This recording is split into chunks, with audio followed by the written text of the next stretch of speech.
Hello everyone. Hi everyone. আজি আমি গোৱালপাৰা কাছাৰী ৰোডত আহিছো। গোৱালপাৰা কাছাৰী ৰোডখন মানে হিষ্ট্ৰিকেলি বহুত ইম্পৰ্টেণ্ট। অসমখন ব্ৰিটিছে লোৱা আগতে ইয়াতে ব্ৰিটিছ চাহাববিলাকৰ মানে এটা কলনী আছিল। আমি আপোনালোকক তাৰ স্মৃতি চিহ্ন হিচাপে দেখাইছো। সেইটো চাওক। এইটো ৰাউছ হাউচ বা ৰাউছ ভৱন বুলি কয়। এইটো ঘৰ নহয়, একচুৱেলি কবৰ হয়। মানে ডেনিয়েল ৰাউছ বুলি ইয়াতে এজন নিমখৰ বেপাৰী আছিলে তেতিয়া দিনত। আগতে মানে ব্ৰিটিছবিলাকে ইয়াতে বেপাৰ কৰিছিল। ব্ৰহ্মপুত্ৰ নদীৰ সিপাৰে আছিল অসমৰ আহোম ৰাজ্য আৰু ইফালে আছিল ব্ৰিটিছবিলাকৰ। গোৱালপাৰাখন আগতে ব্ৰিটিছৰ অধীনত আছিল। চ' আহোম ৰাজ্যৰ লগত ইয়াতে মানে নিমখৰ বেপাৰ হৈছিল। ইয়াতে নিমখ বেপাৰী ডেনিয়েল ৰাউছৰ ঘৰ আছিল আৰু তেখেতৰ দুটা সন্তানৰ কবৰ ইয়াতে আছে। এইটো সেইকাৰণে ৰাউছ হাউচ বুলি কয়। এইটো এটা ৰাউছত আমি ওচৰত যাব নোৱাৰো, তলামাৰা হৈ আছে কাৰণে আমি অকণ দূৰৰ পৰাই ভিডিঅ'টো কৰিব লগা হ'ল। ডেনিয়েল ৰাউছ অসমৰ হিষ্ট্ৰীৰ লাষ্টৰ ফালে খুব ইম্পৰ্টেণ্ট ৰোল পাৰ্ট কৰিছিল। তেখেত কিবা এটা কাৰণত পিছত অসমৰ ভিতৰত যাব লগা হ'ল আৰু দৰঙৰ ফালে কোনোবা দুষ্কৃতিকাৰীৰ হাতত তেখেত ঢুকাল বুলি বুৰঞ্জীত মানে লিপিবদ্ধ হৈ আছে। বাকী আপোনালোকক চাওঁ অকণ যদি দেখাব পাৰো ওচৰৰ পৰা।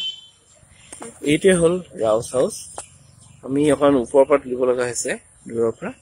আৰু এয়া চাওক, সেইফালে ব্ৰহ্মপুত্ৰ। আগতে মানে এইবিলাক পুৰা ট্ৰেডিং চেণ্টাৰ আছিল, বেপাৰ বাণিজ্য জেগা আছিল। এতিয়া ঠায়ে ঠায়ে ঘৰ বনি গৈছে, কিন্তু এইবিলাক আছে আৰু ইয়াতে আৰু দুই এটা সৰু সুৰা কবৰো আছে। সেইখিনি সময়ত চাগে ব্ৰিটিছ মানুহ বা ডেনিয়েল ৰাউছ এনে জাৰ্মান মানুহ সম্ভৱতঃ, ইউৰোপৰ কোনো বেলেগ এখন কাণ্ট্ৰিৰ মানুহ হয়। কিন্তু তেখেত ইয়াতে নিমখৰ বেপাৰ কৰিছিল আৰু সেই যোগেদি আহোম ৰাজ্যৰ লগত তেখেতৰ বেপাৰ বাণিজ্য আছিল বুলি আমি গম পাওঁ। বস্তুখিনি ভালদৰে সংৰক্ষণ কৰি থাকিলে ভাল হ'ব। আজি বন্ধ দিনত আমি দুজন ওলাই আহিলো আকৌ এটা হিষ্ট্ৰিকেল জেগা চাবৰ কাৰণে। বহুত ধুনীয়া।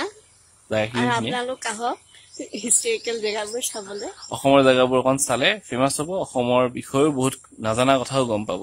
এতিয়া ইয়াতে যে এটা ইউৰোপীয়ান মানুহবিলাকৰ কলনী আছিল এই পাহাৰটোত, সেইটো আজি আমি গম পালো ৰাউছ হাউচৰ যোগেদি।